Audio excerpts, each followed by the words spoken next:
Bismillahirrahmanirrahim. Assalamualaikum warahmatullahi wabarakatuh.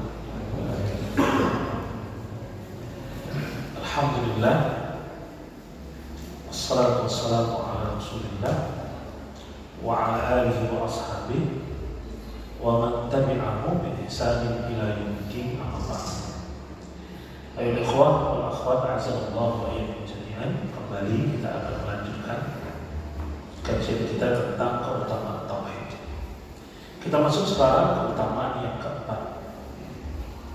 Keutamaan yang keempat bahwa seseorang yang mentauhidkan Allah, maka Allah akan menjadikan dalam hatinya rasa cinta kepada iman dan Allah, dan Allah akan menghiasi hatinya dengan iman tersebut.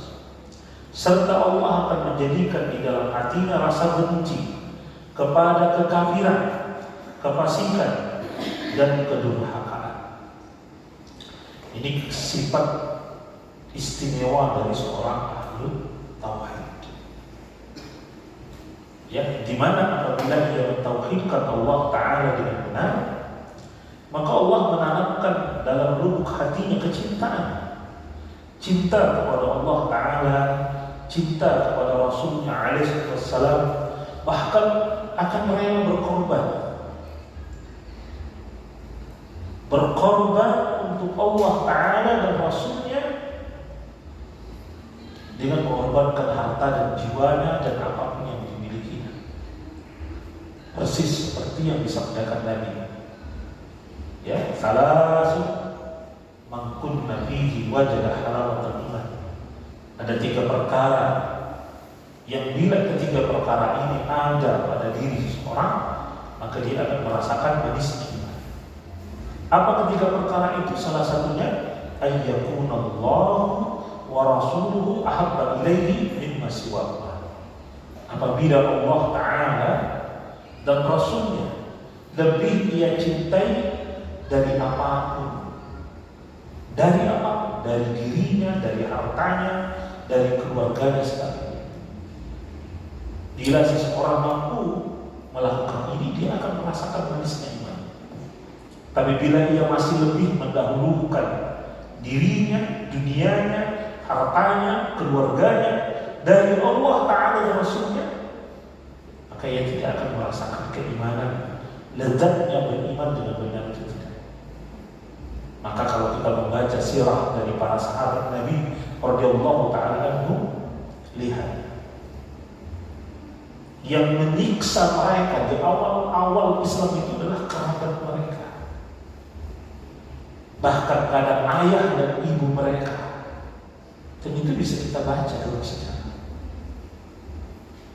Lihat siapa yang paling bersangkutan dalam membenci dan menghalangi dakwah Nabi SAW. Tidak lain paman Nabi, Abu Lahab.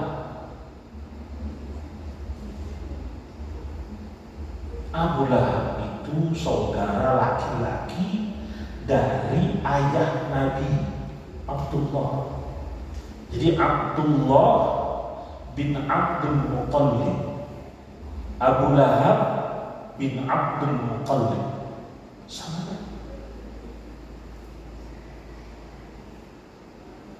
Ya, tapi ia telah berujar, berkata dengan sama dalam satu majelis pertemuan dengan Nabi yang dihadiri oleh seluruh suku-suku Quraisy dan pembesar-pembesar mereka. Dia dengan tegas mengatakan, aku adalah orang yang paling berhak untuk menghalangimu. Ini tegas. Ya? Nah, jadi bukan orang lain yang menghalangi dakwah. Lihat pula para sahabat Nabi radhiyallahu ta'ala anhum, itu banyak yang menghalangi keluarganya sendiri, bukan orang lain. Ya, lihat kisah adik Umar bin Khattab. Ya, Fatimah bintul Khattab, adik perempuannya. Iparnya yang sekaligus suami dari adiknya, Sa'id bin Zaid radhiyallahu anhu jami'an. Siapa yang paling keras mengancam mereka berdua, bahkan memukuli mereka berdua, membantingnya sampai berdarah-darah? Tidak lain Umar bin Khattab sebelum dia masuk Islam. Utsman bin Affan radhiyallahu ta'ala anhu disiksa, diikat, digulung di dalam sebuah tikar, kemudian mereka panggang di atas api. Siapa yang melakukannya? Keluarganya, paman-pamannya. Ya, Abu Bakar Siddiq radhiyallahu ta'ala anhu, orang pertama dari golongan dewasa yang masuk Islam. Ketika keluarganya telah tahu dia masuk Islam, maka keluarganya memukulinya sampai dia tidak sadarkan diri. Ya, ketika ia sadar dipelukan ibunya, maka yang pertama kali ditanyakan olehnya, bagaimana keadaan Rasulullah SAW? Maka ibunya langsung melepaskan pangkuannya karena marahnya terhadap anaknya. Lihat Mus'ab bin Umair radhiyallahu ta'ala anhu. Siapa yang mengikatnya, ya, kemudian mengucilkannya, tidak memberinya nafkah, sampai dari orang yang paling tampan di kota Makkah, paling harum, paling mentereng sebelum keislamannya, ketika ia masuk Islam, ya, karena dia jarang dikasih makan, pakaiannya ditahan, semua ditahan, sampai kulitnya ini bersisik seperti sisik ular. Itu para sahabat Rasulullah SAW. Jadi orang yang paling menghargai bukan orang lain, keluarga mereka, kaum mereka sendiri. Nah, pertanyaannya, kenapa mereka bisa bertahan dengan halangan, siksaan, bahkan dibunuh seperti kisah ya Yasir radhiyallahu ta'ala anhu, ayah dari Ammar. Ibunya Ammar, Sumayyah radhiyallahu anha, syahidah pertama di dalam Islam. Kenapa mereka bisa mengorbankan jiwa mereka, nyawa mereka? Karena mereka tahu di balik beratnya kehidupan yang mereka hadapi ada surga yang. Maka Nabi bersabda kepada keluarga Ammar yang sedang disiksa. Apa kata Nabi SAW? Isbiru ya ala Yasir fa inna maw'idakum jannah. Bersabarlah kalian wahai keluarga Yasir, karena sungguh tempat kembali kalian adalah surga. Ini membuat mereka sangat sabar menghadapi berbagai cobaan, karena hidup ini adalah cobaan. Liyabluwakum, untuk menguji kalian, ayyukum ahsanu amala, siapa di antara kalian yang paling baik amalnya. Maka orang yang mentauhidkan Allah, Allah akan tanamkan rasa cintanya kepada Allah, rasa cintanya kepada Nabi, rasa cintanya kepada agama, syariat yang dipeluknya. Allah akan menghiasi hatinya, ya, sehingga di lubuk hatinya akan tertanam keimanan yang indah, lezatnya dalam beriman. Dan Allah akan menanamkan kebencian di lubuk hatinya kepada kekafiran, kefasikan, dan kedurhakaan. Persis seperti yang disampaikan Nabi SAW dalam hadis yang ketiga. Salah satu ada 3 perkara yang bila ada pada seseorang, kata Nabi, dia akan merasakan manisnya iman. Satu sudah kita sebut, ayyaqulullahu wa rasuluhu ahabba ilaihi mimma siwahuma. Bila Allah Ta'ala dan Rasulnya lebih dia cintai dari apapun. Ya. Yang kedua apa? Wa yuhibbal mar'u li akhihi la yuhibbu illa billah. Apabila ia mencintai saudaranya, tidaklah ia mencintainya kecuali cintanya karena Allah. Jadi hendaknya kita ini berteman karena Allah, bersahabat karena Allah, bersaudara karena Allah, bukan karena kepentingan. Saya teman sama dia karena kawan satu kerjaan, kawan satu kantor. Saya berteman sama dia karena sama-sama orang kampung teman satu kampung. Saya berteman sama dia ya karena kami satu suku. Saya berteman sama dia karena dia keluarga saya. Ini namanya membangun persaudaraan, persahabatan, pertemanan hanya pada urusan dunia. Padahal ya mestinya dibangun karena Allah. Lihat kata Allah Ta'ala, innamal mu'minuna ikhwatun. Ya, sesungguhnya adapun orang-orang yang beriman itu saudara. Jadi persaudaraan diikat karena akidah, karena iman. Ini persaudaraan yang langgeng dari dunia sampai akhirat. Karena sesama mukmin wajib ya untuk saling mencintai. Ingat, kalau kita mati membawa kebencian terhadap sesama mukmin, itu akan menjadi sebab yang sangat berat kita menghadap Allah Taala. Sibab muslim musuh wa kita kufur, mencela seorang muslim itu fasik, apalagi membencinya. Ya, kecuali ada udzur syar'i, ya, boikotnya karena udzur yang syar'i, hajarnya karena udzur yang syar'i, ya. Tapi dalam keadaan tidak ada, kita wajib saling mencintai. Ya, cinta bukan karena cinta kasmaran, ya, bukan karena cinta birahi biologis, bukan. Cinta karena Allah. Maksudnya bagaimana? Kita mencintainya karena dia dicintai Allah. Loh, bagaimana kita tahu dia dicintai Allah? Maka kita perlu belajar apa tanda-tanda dicintai Allah. Dalam surah Al-An'am Allah Ta'ala menyebutkan, qul in kuntum tuhibbunallaha fattabi'uni yuhibbukumullah. Katakan Muhammad kepada mereka, jika mereka mengatakan bahwa mereka mencintai Allah, maka mereka harus mengikuti aku, katanya. Fattabi'uni. Mereka harus beriktibar, harus taat, tunduk, patuh kepada aku. Kenapa? Wa ma arsalnaka rasulun illa liyuta'a. Tidaklah seorang rasul diutus kecuali untuk ditaati. Ya, dan begitu banyak ayat yang mengatakan qul atii'ullah wa atii'ur rasul. Katakan taatlah kepada Allah, taatlah kepada Rasul. Begitu banyak ayat taat. Sampai ada sebagian ulama mengatakan perintah taat kepada Allah itu lebih dari 1000 ayat di dalam Al-Quran. Ya, begitu banyak ayat tentang hal itu.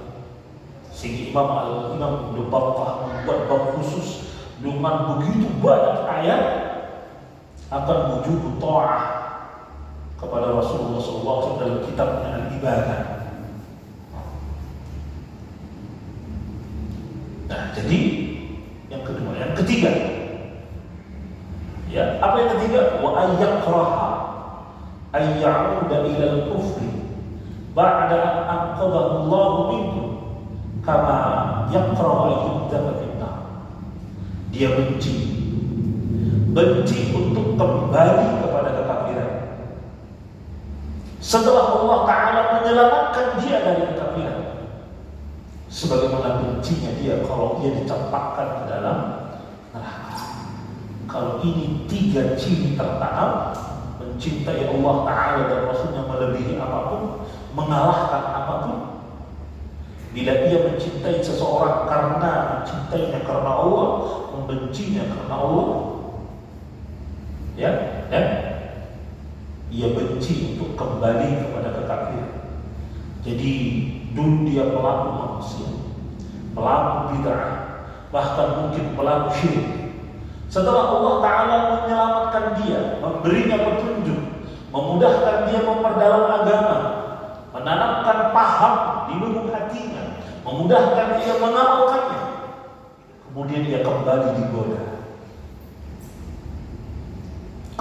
digoda untuk berbuat syirik. Bisa jadi yang menggodanya orang tua, seperti dalam surah Luqman. Wa in jahadaka 'ala an tusyrika bima laysa laka bihi 'ilmun fala tuti'huma wa sahibhuma fid dunya ma'rufan. Bisa jadi yang goda itu orang tua. Karena orang tua masih meyakini ya beragam syirik, maka anaknya bisa jadi dipaksa. Katakan saja ketika hendak menikah, ya, anaknya tak diberi kesempatan berusul lagi, usul aja nggak diberi kesempatan. Ya, nah kau nikah boleh, tapi semua acara kami yang benar. Apa mau bilang anaknya, terutama anak wanita atau bahkan anak laki-laki? Bukankah begitu banyak yang kita hadapi? Ya? Nah, belum acara orang tuanya udah datang ke tempat ke seseorang yang disebut orang pintar. Pak pintar, kira-kira hari apa yang cocok untuk nikahkan anak? Jadi hari Senin gak cocok, Selasa gak cocok, Rabu gak cocok, bulan A gak cocok, tahun B gak cocok. Yang cocok hari ini, bulan ini, tahun ini. Kok gitu? Yang menurut hitungannya ini yang cocok. Berarti ada hari naas, ada hari gak naas, ada hari baik, ada hari gak baik. Dah, sadar tidak sadar dia sudah melakukan tatayur, dia sudah meramal. Yang kedua ini sudah dikatakan Nabi syirik. Man atakahinan aw arrafan fasa'alahu fasaddaqa lima yaqul faqad asyraka. Barang siapa yang mendatangi dukun dengan label yang telah diubah, kadang namanya orang pintar, kadang namanya ahli, ya, ahli supranatural, atau namanya ahli terapis, atau namanya ahli macam-macam, kayak asli banyak kali. Dia benarkan ucapannya, maka dia telah berbuat syirik. Belum jadi, ini belum acara. Nah, setelah ditetapkan, dia cari lagi orang pintar berikutnya. Kalau menjadi yang pertama tadi juga, gimana supaya hari-hari itu nggak hujan? Jadi dia mensetarakan diri dengan Tuhan, bisa memindahkan hujan atau menahan hujan. Padahal Allah yang menurunkan hujan.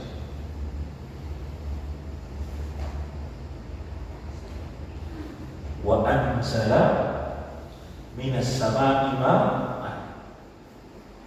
Dan dia Allah yang menurunkan dari langit hujan. Enggak dia tahan hujan.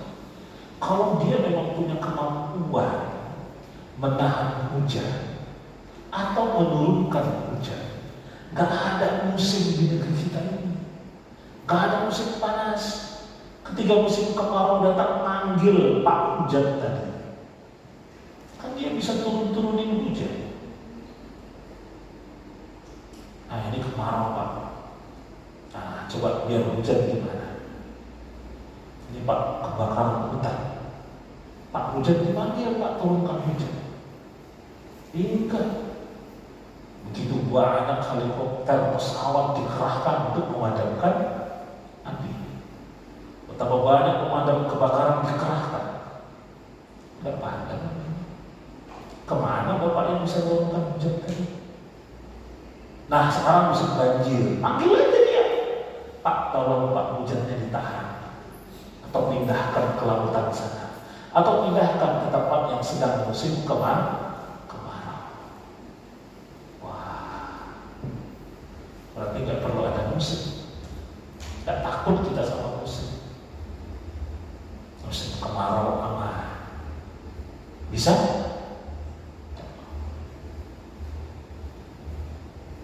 Itu cuma pengakuan doang.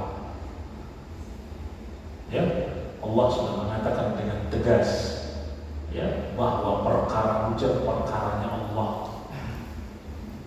bukan perkara manusia. Ya. Nah, baik. Banyak lagi kalau kita sebut-sebut ya.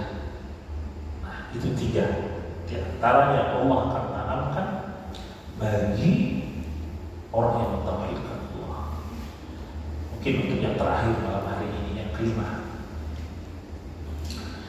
Yang kelima, tauhid merupakan satu-satunya sebab untuk mendapatkan ridho Allah Subhanahu wa taala. Dan untuk menjadi seseorang yang paling bahagia dengan syafaat Rasulullah sallallahu alaihi wasallam. Dan yang akan menjadi kunci pembuka pintu-pintu surga adalah kalimat tauhid yang paling agung, yaitu la ilaha illallah. Ya, dalil-dalil akan hal ini begitu banyak. Lihat siapa yang mendapat ridho dari Allah Taala, selalu Allah Taala menaikkan keridhoannya dengan iman dan amal saleh. Lihat dalam surah Al-Bayyinah, innal ladzina amanu wa 'amilus shalihat. Kemudian diakhiri dengan apa? Radhiyallahu anhum wa radu an. Yang beriman dan beramal saleh baginya surga, kekal di dalamnya. Ujungnya apa? Allah ridha. Dalam surat Taubah demikian juga, was-sabiquna al-awwalun minal muhajirin wal ansar. Ujungnya apa? Radhiyallahu anhum wa radu an. Surga juga. Iya, ujungnya selalu begitu. Ridha Allah itu dikaitkan dengan apa? Tauhid. Jadi jangan mengharapkan mendapat tauhid, mendapatkan ridha bila tidak bertauhid. Tidak. Demikian seperti syafaat. Mendapatkan syafaat syaratnya ridha Allah, dan Allah tidak akan ridha kecuali pada ahli tauhid. Ini Allah sebut di banyak ayat dalam Al-Quran. Man alladzi yashfa'u 'indahu illa bi'idznihi. Siapa pula yang punya hak untuk memberikan syafaat dengan selain izin Allah. Qul lillahi syafa'atu jami'an. Katakan syafaat itu milik Allah semuanya. Ya, dan Allah akan memberi syafaat kepada siapa? Liman adzina lahu wa yarda. Bagi orang yang Allah telah izinkan dan Allah ridhai. Ini semua untuk siapa? Untuk orang yang bertauhid. Bahkan dalam sebuah hadis Nabi SAW, Rasulullah pernah ditanya, ya Rasulullah, man as'adun nasi bi syafa'atika yaumil qiyamah. Ya Rasulullah, siapakah orang yang paling bahagia yang akan mendapatkan syafaat pada hari kiamat? Maka jawaban Rasulullah, orang yang paling bahagia itu adalah orang yang mati dari umatku sedang dia tidak berbuat syirik kepada Allah Subhanahu wa taala. Itu yang akan mendapatkan syafaat dan orang paling bahagia dari umat beliau sallallahu alaihi wasallam. Dan ingat, semua itu adalah tidak lain karena apa?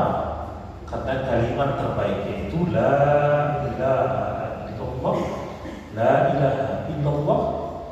Ia mengucapkan dengan ikhlas dari lubuk hatinya, dan ia membersihkan dirinya dari segala noda syirik.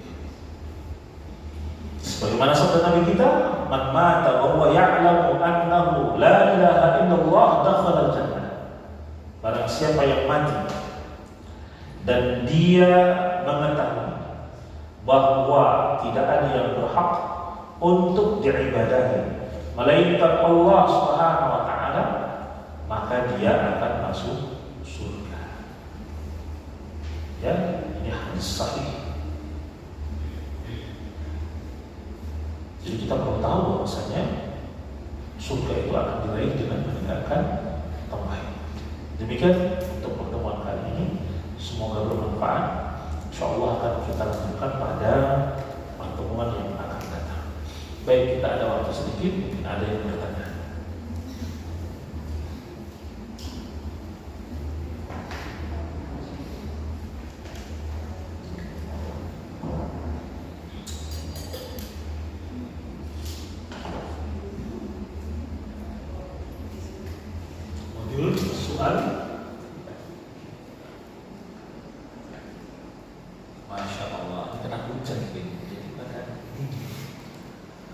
Pasang, pas.